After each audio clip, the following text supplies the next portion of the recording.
ఆ 40 పనులు వెంటనే ప్రారంభించాలని నెల్లూరు రూరల్ ఎమ్మెల్యే కోటరెడ్డి శ్రీధర్ రెడ్డి అన్నారు. ఆయన కార్యాలయంలో అధికారులతో సమీక్షించారు. తాను 2 దఫాలుగా శంకుస్థాపనలు చేయించామని, ఈ శంకుస్థాపనలు జరిగిన పనులు త్వరగా పూర్తి చేయాలని, ప్రజలకు వెంటనే అందించాలని, ఇంకా 40 పనులు పూర్తి కావాల్సి ఉందని, వీటిపై అధికారులు చర్యలు తీసుకోవాలని, నాణ్యతా ప్రమాణాల్లో రాజీ లేదని ఆయన పేర్కొన్నారు. నెల్లూరు రూరల్ నియోజకవర్గంలో ఒకే రోజు 105 అభివృద్ధి పనులకి శంకుస్థాపనలు, ఆ తర్వాత మరో వారం పాటు మరో 197 పనులకి అభివృద్ధి పనులకి శంకుస్థాపనలు 60 రోజుల్లో పూర్తి చేసి అందిస్తామని, ఎట్టి పరిస్థితుల్లో మే 20వ తారీఖు కల్లా ఈ 303 అభివృద్ధి పనులు, రోడ్లు కావచ్చు, కాలువలు కావచ్చు, మంచినీటి పైప్ లైన్లు కావచ్చు, కొన్ని ప్రాంతాల్లో కరెంటు సౌకర్యాలు కావచ్చు, ఇవన్నీ కూడా పూర్తి చేసి అందివ్వాలని స్పష్టమైనటువంటి హామీని ప్రజలకు ఇవ్వటం జరిగింది. ఈ జరిగిన శంకుస్థాపనలన్నీ కూడా ప్రజల చేతే, స్థానిక ప్రజల చేతే శంకుస్థాపన చేయడం జరిగింది.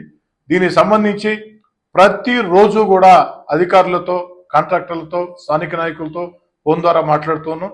అంతేకాకుండా వారానికో రోజు అధికారులతో వారాంతపు సమీక్షలు పెట్టుకోవడం జరుగుతూ ఉంది. ఈరోజు సాయంకాలం ప్రతి శుక్రవారం సాయంకాలం కూడా 6 గంటలకి అధికారులతో వారాంతపు సమీక్షలు. ఈరోజు మొత్తం ఈ పనుల పురోగతి చూసినప్పుడు మొత్తం 303 పనుల్లో కేవలం 40 పనులు మాత్రమే ఇంకా ప్రారంభం కావాల్సి ఉంది. వాటిని ఎట్టి పరిస్థితుల్లో రేపు లేదా ఎల్లుండి ప్రారంభిస్తామని అధికారులు హామీ ఇచ్చారు.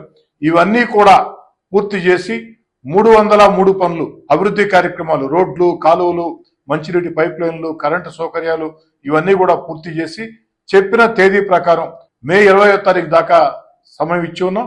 ఈ లోపలనే ఒక వారం ముందే వీటన్నిటిని కూడా ఎక్కడికక్కడ పార్టీ కార్యకర్తల చేత, స్థానిక ప్రముఖుల చేత ఒకే రోజు ఏ విధంగా 105 శంకుస్థాపనలు, వారం పాటు మరో 197, మొత్తం కలగలిపి 303 అభివృద్ధి పనులు. ఈ 303 అభివృద్ధి పనులు కూడా ఒకే రోజు ప్రారంభోత్సవం, ఒకే సమయానికి ఎక్కడికక్కడ పార్టీ కార్యకర్తలు, స్థానిక ప్రముఖుల చేత చేయిస్తానని చెప్పిన కూడా మాట చెప్తూ ఈ పనుల మీద నిరంతరంగా పర్యవేక్షణ ఉంటుంది. ఎక్కడా నాణ్యత ప్రమాణ విషయంలో రాజీ పడవద్దని, మరీ ముఖ్యంగా ల్యాబొరేటరీకే ఆ నాణ్యత పరీక్ష కోసం 3 రోజులకోసారి, 4 రోజులకోసారి నేనే స్వయంగా హాజరవుతూ ఉన్నా. అదేవిధంగా ఏదైతే క్యూరింగ్ విషయంలో కూడా ప్రత్యేక జాగ్రత్తలు తీసుకోవాలని క్షేత్రస్థాయిలో అధికారుల, కాంట్రాక్టర్ కూడా స్పష్టమైన ఆదేశాలు ఇవ్వడం జరిగింది.